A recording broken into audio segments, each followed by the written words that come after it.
ए फूलों की रानी, बहारों की मल्लिका, तेरा मुस्कुराना गजब हो गया।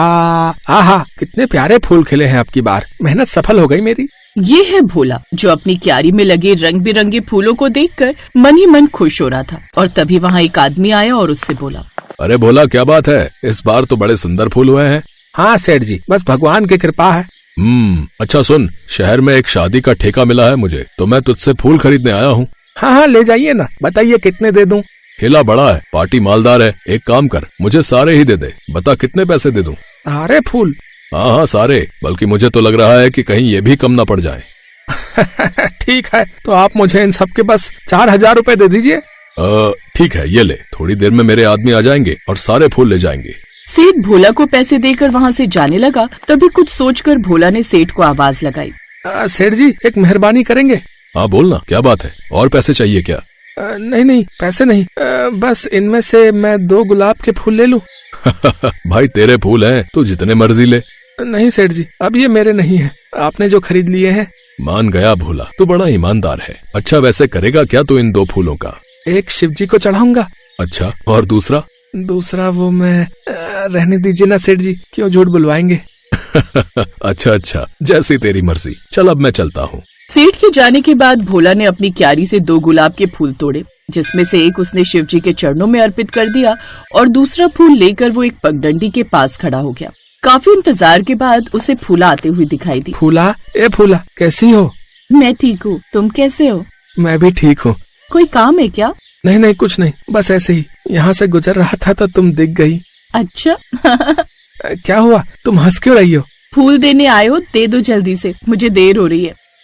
नहीं, ऐसा कुछ नहीं है, मैं तो बस। अच्छा, तो ये पीछे क्या छिपा रखा है? ये फूल है, चाहो तो तुम ले लो। अच्छा, ये मेरे लिए नहीं है, किसी और लड़की के लिए है?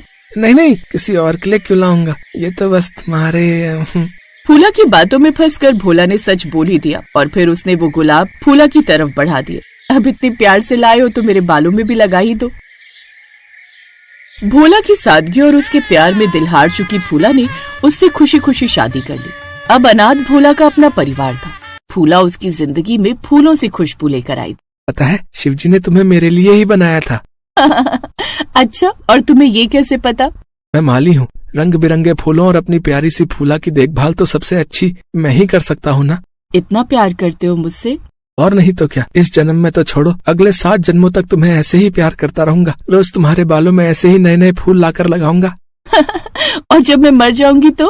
फूला की बात सुनकर भोला की आंखों में आंसू आ गए, जिन्हें छिपाते हुए उसने मुस्कुराते हुए कहा, पहली बात तो ऐसा होगा नहीं कभी, और अगर ऐसा हो गया तो मैं तुम्हारे लिए ताजमहल बनवाऊंगा। जरा अपनी इस झोपड़ी को तो देखो शाहजहां, पहले इसकी मरम्मत के बारे में सोचो और फिर सोचना ताजमहल के बारे में। फूला की बात पर भोला भी अपनी हंसी रोक नहीं पाया। उसी दिन से भोला हर रोज अपनी क्यारी का सबसे सुंदर फूल लाकर फूला के बालों में लगाता। और फिर एक दिन, फूला, देखो मैंने तुम्हारे लिए क्या बनाया है। दिखाओ तो। ये देखो चमेली का गजरा, कैसा है? बहुत ही सुंदर। वैसे आज गजरा क्यों, कुछ खास है क्या? नहीं, कुछ खास तो नहीं, आज फिर वही सेठ आया था, मेरे सारे फूल ले गया। तो मैंने उससे कहा कि ये गुलाब और थोड़े से चमेली के फूल छोड़ दो, तो उसने वो मुझे दे दिए। गुलाब मैं शिवजी को अर्पित कराया और चमेली के फूलों से गजरा बना लिया अपनी फूला के लिए। लाओ, इसे मैं तुम्हारे जूड़े में लगा दूं। ये कहकर भोला ने फूला के जूड़े में वो गजरा बांध दिया और फूल। देखो तो, तुम कितनी सुंदर लग रही हो। सच कहता हूँ, शिवजी की कसम, तुम इस दुनिया में सबसे सुंदर हो फूला। बस भी करो जी, चलो अब खाना खा लो, मैंने पूरी सब्जी बनाई है आज। फिर जैसे ही वो दोनों खाना खाने बाहर बैठे, तभी बाहर से एक गरीब भिखारी की आवाज सुनाई दी। कोई है? भूखे बाबा को 2 रोटी दे दो, शिव शंभू तुम्हारा भला करेंगे बेटा। बाबा आप अंदर आ जाइए। पर मैंने तो इतना खाना बनाया ही नहीं, अब क्या करेंगे? चिंता मत करो, इन बाबा को शिवजी ने ही हमारे पास भेजा होगा। पहले इन्हें खाने दो, हम बाद में बचा हुआ खा लेंगे। बूढ़ा भिखारी बड़े मन से खाना खाता रहा और भोला और फूला भी उतने ही मन से उसे खाना खिलाते रहे। फिर कुछ देर बाद, सदा खुश रहो तुम दोनों। बेटी, तुम्हारा ये गजरा तो बड़ा प्यारा लग रहा है। लगता है तुम्हारा पति तुमसे बहुत प्रेम करता है। प्रभु करें तुम्हारा प्रेम सदैव अमर रहे। ये कहकर बूढ़ा भिखारी वहाँ से चला गया। उसकी बात सुनकर फूला बहुत खुश हुई। और फिर अगले दिन, आ गए तुम, मेरा फूल कहाँ है? फूला, वो आज मेरे पास गुलाब का कोई फूल बचा ही नहीं, बस 2 गेंदे के फूल बचे थे, एक शिवजी को चढ़ा दिया और एक ये तुम्हारे लिए ले आया। अरे तो इतने उदास क्यों? तुम्हारा दिया हुआ हर फूल मेरे लिए ब्रह्म कमल जैसा अनमोल है। अब इसे जल्दी से मेरे बालों में लगा दो। चलो जल्दी करो ना। फूला का प्यार देखकर भोला भावुक हो गया। ऐसे ही कई साल बीत गए और एक दिन भी ऐसा नहीं गुजरा जब भोला फूला के लिए फूल लेकर न आया हो। दोनों हंसी खुशी जी रहे थे, लेकिन नियति को तो कुछ और ही मंजूर था। एक दिन अचानक फूला के मुंह से खून निकलने लगा। डॉक्टर से जांच कराई तो पता चला कि उसे कैंसर हो गया था। भोला इस बात से बुरी तरह टूट गया। उसने फूला को बचाने की हर कोशिश की, पर महंगे इलाज के आड़े वो हार गया। धीरे धीरे फूला पूरी तरह से बिस्तर पर आ गई। मेरे जाने के बाद तुम दुखी मत होना। चुप रहो, तुम कहीं नहीं जा रही हो, समझी ना। अभी तो जाना पड़ेगा मुझे, लेकिन मैं तुम्हारा इंतजार करूंगी अगले जन्म, आने वाले हर जन्म में। और अपना वादा तो याद है ना? मेरे लिए ताजमहल तो बनवाओगे ना? फूला के चेहरे पर दर्द भरी मुस्कान थी और उसी मुस्कान के साथ उसने भोला की गोद में आखिरी सांस ली। भोला पागलों की तरह रोने लगा। उसकी पूरी दुनिया ही उजड़ गई थी। फूला की मौत के बाद वो बहुत उदास रहने लगा। ना हंसता था और ना किसी से बात करता था। वो हर रोज अपनी क्यारी से 2 फूल तोड़ता। एक फूल हमेशा की तरह शिवजी को अर्पित करता और दूसरा फूल अपने घर में फूला की तस्वीर के पास लाकर रख देता। फिर एक दिन मंदिर में, तुम तो वही हो ना बेटा जिसने उस दिन मुझे खाना खिलाया था? पता नहीं बाबा, मुझे याद नहीं। कोई बात नहीं बेटा, मुझे भूख लगी है, मुझे अपने घर ले चलो, मैं बेटी से भी मिलना चाहता हूँ। अब वो मेरे साथ नहीं है बाबा, शिवजी के पास चली गई। वो अब आपको खाना नहीं खिला पाएगी। ये कुछ पैसे रख लीजिए और कहीं से खाना खरीद कर खा लीजिएगा। भोला की जेब में जितने पैसे थे उसने वो सारे पैसे निकाल कर बूढ़े भिखारी को दे दिए। भिखारी उसकी दरियादिली देखकर हैरान था। तभी उसने भोला के हाथ में रखे फूल को उठाया और कहा, तुम बहुत दयालु हो, मैं तुम्हें वरदान देता हूँ। इस फूल की पंखुड़ियों को अपनी क्यारी में बिखेर देना। तुम्हारे सारे फूल जादुई हो जाएंगे और कभी नहीं मुरझाएंगे। सालों साल वो बिल्कुल ताजे बने रहेंगे। पर बाबा, मैं उन जादुई फूलों का क्या करूंगा? उन जादुई फूलों को तुम अच्छी कीमत पर बेचकर अपने लिए बड़ा घर, नए खेत, नई गाड़ी, सब कुछ ले सकते हो और सदैव प्रसन्न रह सकते हो। ये कहकर भिखारी ने वही फूल भोला को वापस दे दिया और वहाँ से चला गया। थोड़ी देर बाद भोला ने उस फूल को तोड़कर उसकी पंखुड़ियों को अपने खेत में बिखेर दिया। देखते ही देखते हर पौधे से पुराने सारे फूल गायब हो गए और उनकी जगह नए रंग बिरंगे और खुशबूदार फूल आ गए। भोला ने उनमें से एक फूल को तोड़ा और घर ले आया। बूढ़े भिखारी की बात सच हुई। फूला की तस्वीर के सामने वो फूल कई दिनों बाद भी वैसा ही था जैसा कि क्यारी से तोड़ने पर था। उसकी खुशबू और ताजगी में कोई कमी नहीं आई थी। भोला ने उस फूल को हाथ में लिया और फिर मुस्कुराते हुए बोला, आपका बहुत बहुत धन्यवाद शिवजी। इसके बाद भोला अपने खेत में गया जो रंग बिरंगे और ताजे फूलों से भरा हुआ था। भोला ने खूब मेहनत की और सारे फूल तोड़कर एक जगह इकट्ठा कर लिए। फिर उसने धीरे धीरे बांस से एक ढांचा बनाया और ढांचा बनाने के बाद एक एक करके फूल चिपकाने लगा। कई दिनों की मेहनत के बाद उसने हूबहू ताजमहल खड़ा कर दिया था और ठीक उसी वक्त वो बूढ़ा भिखारी फिर से वहाँ पहुँचा और भोला से बोला, अरे बेटा, ये तुमने क्या किया? तुमने तो जादुई फूलों का ताजमहल बना दिया। पर मैंने तो तुम्हें। बाबा, आपका बहुत बहुत धन्यवाद। आपके वरदान से मेरा सपना सच हो गया। मैंने अपनी फूला से किया वादा निभा दिया। अब ये ताजमहल सदैव रहेगा, हमेशा ऐसे ही चमकता हुआ, खुशबू बिखेरता हुआ। अब मेरी इच्छा है कि मेरे मरने के बाद मेरी अस्थियां इसी ताजमहल के अंदर बिखेर देना, जहां मैं हमेशा अपनी फूला को महसूस कर सकूं।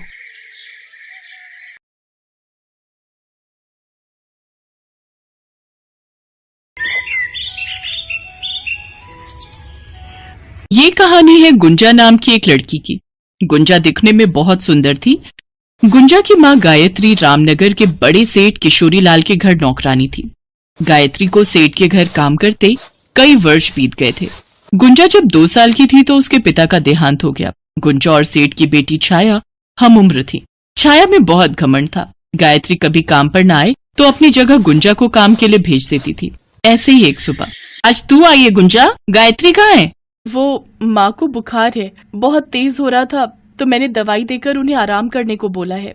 गुंजा ने हाँ में सिर हिलाया और घर के कामों में लग गई। छाया तो पहले से ही गुंजा से ईर्ष्या करती थी क्योंकि छाया देखने में ज्यादा सुंदर नहीं थी और उसकी जलन का यही कारण था। आज मौका हाथ आया है, अभी माँ से इसकी डांट पड़वाती हूँ। माँ ये सब क्या है? ये मेरी इतनी महंगी ड्रेस पर चाय के दाग कैसे पड़ गए? वो देखो माँ, गुंजा के हाथ में चाय की केतली है। जरूर इसने ही जानबूझकर मेरी ड्रेस पर चाय गिराई होगी। माँ ये मेरी जन्मदिन की ड्रेस है, आपको पता है ना मैं स्पेशली कितनी महंगी खरीद कर लाई थी। गुंजा इधर आ, तुझे तो मैं अभी बताती हूँ। अरे आंखों की अंधी, तूने मेरी बेटी के जन्मदिन की ड्रेस को खराब कर दिया। पता भी है कितने की ड्रेस है? सेठानी जी मैंने तो कोई चाय नहीं गिराई, ये केतली तो मैंने आंगन से उठाई है। माँ मुझे कुछ नहीं पता, मेरी ये ड्रेस खराब हो चुकी है, अब मुझे नई ड्रेस दिलवाओ बस, और इसके पैसे काट लो इस महीने का, इसे 1 भी रुपया देने की जरूरत नहीं है। अरे इस महीने के पैसे काटने की क्या जरूरत है बेटी छाया, इसे अपने जन्मदिन पर सारे घर के काम करवाओ। सुबह से लेकर रात तक जो भी मेहमान आएंगे सबकी खातिरदारी यही करेगी। हाँ यही ठीक रहेगा। गुंजा 2 दिन बाद छाया का जन्मदिन है, तू दिन भर छाया के जन्मदिन के सारे काम देखेगी और एक भी काम गलत नहीं होना चाहिए, समझी? ठीक है सेठानी जी, मैं आ जाऊंगी। गुंजा मेरी बच्ची, कल मेहमान आएंगे जाएंगे, उनके सामने मैं सोच रही थी कि तू कोई अच्छा सा कुर्ता पहन ले। मेहमानों के बीच पुराने कपड़े पहनते अच्छा नहीं लगेगा बेटी, तेरे सारे कुर्ते किनारों से फट गए हैं। पर माँ मेरे पास तो ऐसा कोई कुर्ता है ही नहीं जो मैं पहन सकूं। रात हो चुकी थी, गुंजा अपने आंगन में बैठी थी, उसकी आंखों से आंसू बह रहे थे। तभी गुंजा की नजर एक तितली पर जाती है जिसके पंख एक झाड़ी में फंस गए थे और तितली उस झाड़ी से अपने आप को छुड़ाने की कोशिश कर रही थी। गुंजा पेड़ों के उस झाड़ी के पास जाती है और बहुत आराम से उस तितली के पंखों को झाड़ी से छुड़ा देती है। तुम बहुत अच्छी हो, बहुत अच्छी हो, तुमने मेरे पंख झाड़ी से छुड़ा दिए। मेरे पंखों में बहुत दर्द हो रहा था, बोलो मैं तुम्हारी क्या मदद कर सकती हूँ? मैं देख रही थी कि तुम वहाँ बैठी हुई रो रही थी, पर मैं तुम्हारे पास नहीं आ सकी क्योंकि मेरे पंख यहाँ झाड़ी में फंसे हुए थे। मुझे बताओ तुम्हारी उदासी का कारण क्या है? तुमने उदास मन होते हुए भी मेरी तरफ ध्यान दिया, इसलिए मैं तुम्हारी मदद करना चाहती हूँ। प्यारी तितली, कल सेठानी की बेटी छाया का जन्मदिन है, पर मेरे पास पहनने के लिए कोई कुर्ता नहीं है, इसीलिए मैं उदास हूँ। बस इतनी सी बात? मैं तुम्हारे लिए फूलों का कुर्ता तैयार करती हूँ, तुम उसे पहन कर जाना, तुम बहुत सुंदर लगोगी। अभी रुको। तितली इधर उधर मंडराती है और देखते ही देखते गुंजा के हाथ में बहुत ही सुंदर फूलों का कुर्ता आ जाता है, जिसे देखकर गुंजा बहुत खुश होती है। प्यारी तितली, ये फूलों का कुर्ता तो बहुत ही सुंदर है, शुक्रिया प्यारी तितली। इसके बाद वो तितली वहां से उड़ गई। कुर्ता मिलने से गुंजा बहुत खुश थी। गुंजा ने घर के अंदर जाकर वो कुर्ता अपनी माँ को दिखाया। गायत्री भी वो कुर्ता देखकर बहुत खुश होती है। गुंजा, ये कुर्ता तो बहुत सुंदर है, देखना मेरी बच्ची सबसे प्यारी लगेगी। अब तुम्हें जाना चाहिए, नहीं तो सेठानी जी गुस्सा करेंगी। ठीक है माँ, तुम आराम करो। थैंक यू सो मच, तुम नहीं जानते तुमने यहाँ आकर मुझे कितनी बड़ी खुशी दी है। रुको, मैं तुम्हारे लिए कोल्ड ड्रिंक मंगवाती हूँ। गुंजा इधर आना। गुंजा कोल्ड ड्रिंक लेकर आती है। छाया पहले ही समझ चुकी थी कि सुधीर का ध्यान गुंजा पर है, इसलिए वो जानबूझकर गुंजा को नीचे दिखाने के लिए उसके पैर में अपनी टांग अड़ा देती है, जिससे गुंजा के हाथ से कोल्ड ड्रिंक की ट्रे छूटकर छाया की ड्रेस पर गिर जाती है। पर छाया ये नहीं जानती थी कि उसे ऐसा करते सुधीर पहले ही देख चुका है। गुंजा रोती हुई वहाँ से भाग जाती है, पर उसी बीच सुधीर भी पार्टी छोड़कर चला जाता है। क्या हुआ सुधीर, तुम कहाँ जा रहे हो? अभी तो केक काटना बाकी है। मैं ऐसी जगह बिल्कुल नहीं रुक सकता जहाँ किसी निर्दोष का अपमान हो। मैं अच्छे से जानता हूँ छाया, तुमने उस लड़की गुंजा को जानबूझकर अपने पैर से गिराने की कोशिश की थी। अब से मेरा तुमसे कोई वास्ता नहीं है। सुधीर वहाँ से चला जाता है। उसके 2-3 दिन तक गायत्री और गुंजा काम पर नहीं आए। गुंजा उदास बैठी थी कि तभी सुधीर अपने मम्मी पापा के साथ उसके घर आता है। आंटी जी, मैं गुंजा को पसंद करता हूँ और मैं गुंजा से शादी करना चाहता हूँ, इसीलिए मैं मम्मी पापा के साथ आया हूँ। बिल्कुल बहन जी, गुंजा के बारे में जैसा सुधीर ने बताया था, गुंजा वैसी ही सुंदर है।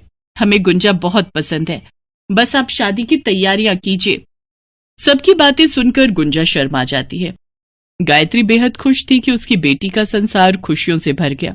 धूमधाम से गुंजा और सुधीर की शादी होती है। गुंजा की किस्मत बिल्कुल बदल गई थी। अपने जीवन में सुधीर जैसा अच्छा इंसान पाकर गुंजा बहुत खुश होती है और मन ही मन उस तितली को धन्यवाद कहती है।